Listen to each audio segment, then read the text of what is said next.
বন্ধু, আপনি কি এখন এমন এক অবস্থার মধ্য দিয়ে যাচ্ছেন যেখানে চারিদিকে শুধু অভাব, যেখানে ঘরে খাবার নেই, হাতে টাকা নেই, তবুও প্রতিদিনের চাপে হাঁসফাঁস করছেন? আপনি কি কখনো এক কাপ চা খাওয়ার আগে ভাবেন, আজ এটা খেলে কাল পরিবারকে কি খাওয়াবো? আপনার সন্তানেরা নতুন জামা চায়, অথচ আপনি মাথা নিচু করে বলতে বাধ্য হন, এখন নয়। আপনি কি এই মুহূর্তে মনে করছেন, ঈশ্বর কি আমার কথা ভুলে গেছেন? আজকের এই ভিডিওটি কেবল আপনার জন্য, কারণ আপনি একা নন। আজ আমি আপনাকে এক হৃদয় ছোঁয়া প্রার্থনা শোনাতে চাই, এমন এক প্রার্থনা যা আপনার কষ্টের ভাষা প্রকাশ করবে এবং সেই ঈশ্বরের কাছে পৌঁছাবে যিনি শূন্য হাতে ধরা মানুষকে পূর্ণতায় পরিণত করতে পারেন। প্রিয় স্বর্গীয় পিতা, আজ আমি এসেছি তোমার সিংহাসনের পায়ের কাছে, খালি হাতে, ভাঙা হৃদয় নিয়ে, কিন্তু পূর্ণ আশায়। আমার জীবনে চারিদিকে শুধু ঘাটতি, অভাব আর অস্থিরতা, কিন্তু আমি জানি এই অভাবের মধ্যেও তুমি আছো, কারণ তুমি সেই ঈশ্বর যিনি শূন্যের মধ্যে পূর্ণতা সৃষ্টি করতে পারেন। হে প্রভু, আমি তোমার প্রতি কৃতজ্ঞ যে আমি এখনো বেঁচে আছি। যদিও আমার হাতে টাকা নেই, ঘরে খাদ্য নেই, সন্তানের মুখে হাসি কমে যাচ্ছে, তবুও তুমি আমাকে ধরে রেখেছো।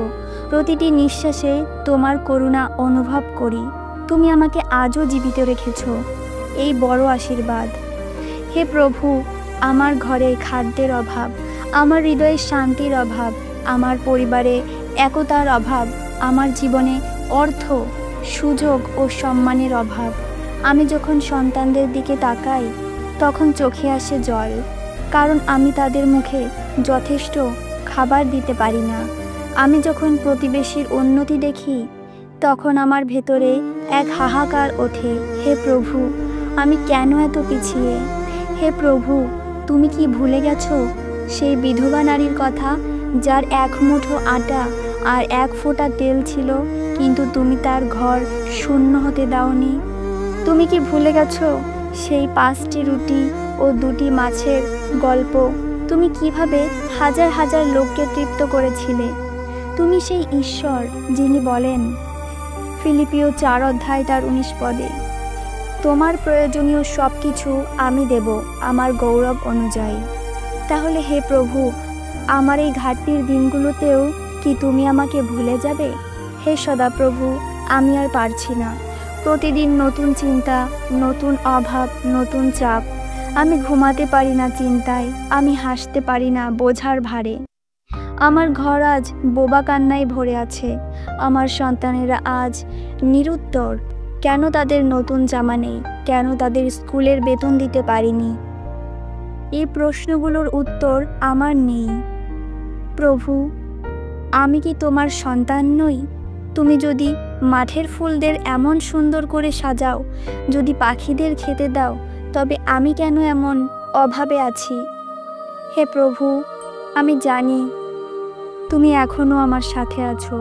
আমি তোমার উপর বিশ্বাস রাখি, কারণ তুমি আমার রক্ষক, আমার সংরক্ষণকারী।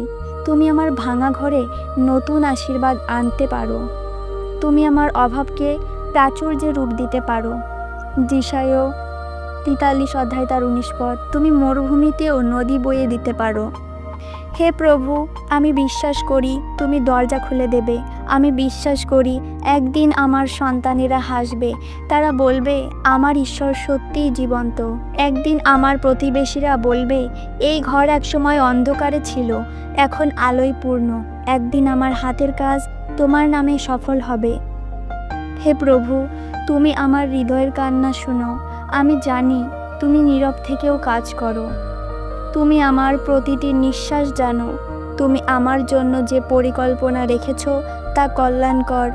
জিরোমিও 29:11 পদ, তুমি আমার জন্য যে পরিকল্পনা রেখেছো তা কল্যাণকর, তা শান্তির। এই অভাব শুধু একটি সময়কাল, এটি আমার চিরস্থায়ী দশা নয়।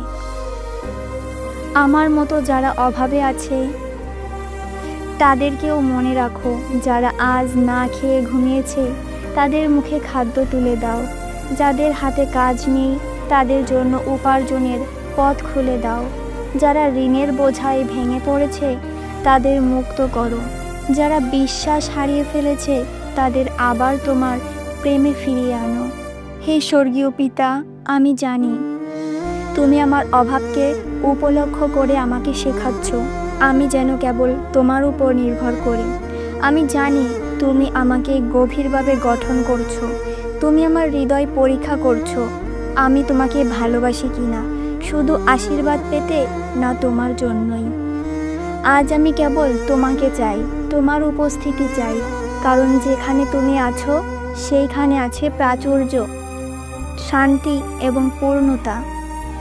Amen, amen, amen. ঈশ্বর, তুমি অভাবের মধ্যে আমাদের সম্পদ, দুঃখের মধ্যে আমাদের শান্তি, শূন্যতার মধ্যে আমাদের পূর্ণতা।